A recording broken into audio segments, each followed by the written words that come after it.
Okay, we're here with Wolves manager Mick McCarthy. We're going to talk about some of his sporting heroes. Mick, who was your sporting hero when you were a boy? Football, as you could imagine. I was a big Leeds fan of, Paul Reaney, Terry Cooper, Jack Charlton, Norman Hunter, Gary Sprake, Laurie McGray, Brenda Giles, Clark and Jones of the team that was just magnificent, and I love them. And I was a Barnsley fan because I lived there, but in the 4th division. Leeds were the top team, I love them. But ironically, my real footballing hero, the player I admired more than anybody, was Franz Beckenbauer. And he was just such a wonderfully talented player. And what was even nicer still was when I met him, he lived up to all my expectations. I mean, he won the World Cup as a player, won it as a manager, and he was so nice, so humble, the knowledge he must have, the guy. And people tell me they meet heroes and people they admire, and very often they're let down by them when they meet them. Not this guy. It was just fabulous. So, and just the way he played. The complete opposite to me, but hey-ho, I just admired all the qualities he had, and I'm sure he admired. I'm sure if he looked, he admired one or two I had, if he could find them. Who is the most talented player that you ever worked with, either as a player or a manager? Paul McGrath. I mean, there's a few that come to mind, of course, and everybody says, why they're always Irish? Well, they are, because that was the pinnacle of my career, playing and managing players with the Republic of Ireland. Roy Keane, certainly one of the best players ever I played and worked with. Liam Brady, multi-talent, just such a talent, and that was very early on in my international career. But out of all of them, and Paul McGrath has to be the, pound for pound, ounce for ounce, the best, because I played him in the World Cup in 1990, and he actually got into the World 11 team as a midfield player, and he was a centre-half.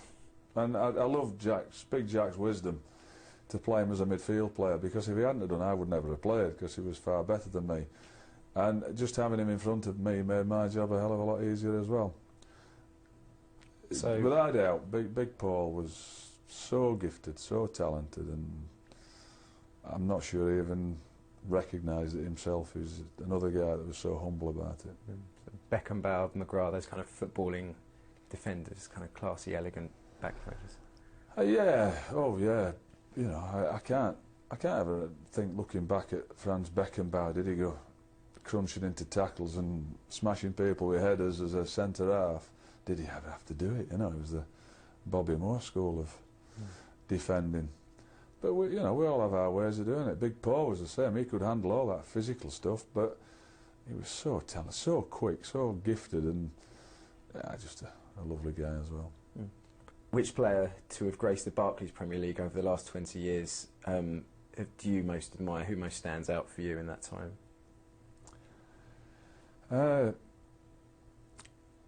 Having said Paul McGrath, who I've worked with, I guess you might think I'd be saying him, but then, there's been so many good ones, and the one I particularly love, and he scored one of the best hat-tricks I've ever seen, was Dennis Bergkamp, playing for Arsenal.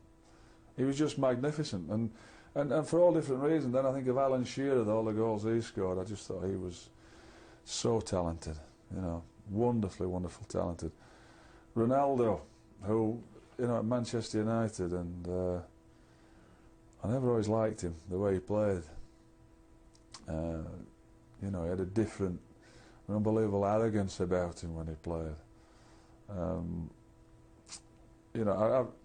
To pick one out, is a real difficult one, I think. Like I said, I think Dennis Bergkamp's one of my favourites. Cantona, another one. I played against him when I was in France, and he was just so good, it was untrue. But I'm gonna nail Bergkamp, and for the hat-trick he got, and the goal that he was at Leicester, he spun it round and went round the other side and scored. I can't think of a better hat-trick. And the reason why I say him as well is that when one of my first games with the Republic of Ireland, we played Holland and he played up front on his own, and he was devastatingly good. So, and you know what, even more so, he found it really difficult when he came to England. When he first came to settle, didn't really hit it off, and I think one or two thought Bruce Rioch had made a mistake signing him. He hadn't. He was fantastic. Outside of football, perhaps, who would be the person that you most admire and why?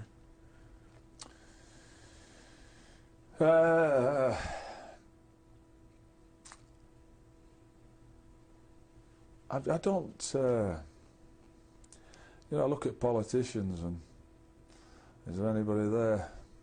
Not so sure. If I could look at one person who has gone throughout her life and done her job, her duty so diligently and as willingly and as respectfully as anyone, I'd have to say the Queen. And am I a royalist? No, I like the royal family. I have nothing against them. But there's somebody who, when I look at how difficult it is now, when you look at other people that have, Charles and Diana, you know, people to be royalty and the goldfish bowl that they live in, I just think she has been an amazing woman and gone through it and still doing it. She's still amazing. And, you know, she's what is she, 85 plus? Is she 85? I don't know. So forgive me if I'm just put years on her, or if I took a few off, great. I think I'd have to say she's one of the people that I would look up to and respect, and things done her job to the perfection. She's been brilliant.